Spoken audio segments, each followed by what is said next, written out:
ঘুম ভাঙা সকালের সতেজতা, আলিশ কাটানোর মহা ঔষধ। ঘুম ভাঙা সকালের সতেজতা, আলিশ কাটানোর মহা ঔষধ। ওই চা ভুলে যাওয়া কিছু মনে পড়ে এতে, বুদ্ধি খোঁজার বোধ।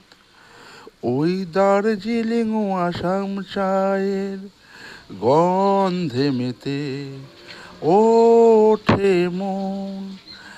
এক চুমুকে মন যাই ভরে, কি রূপ সৃষ্টি ওই চা। মোনাহা বলে উঠে বারে বারে, চায়ের সাথে থাকে ছোটদের বিস্কুট আর কিছু বড়দের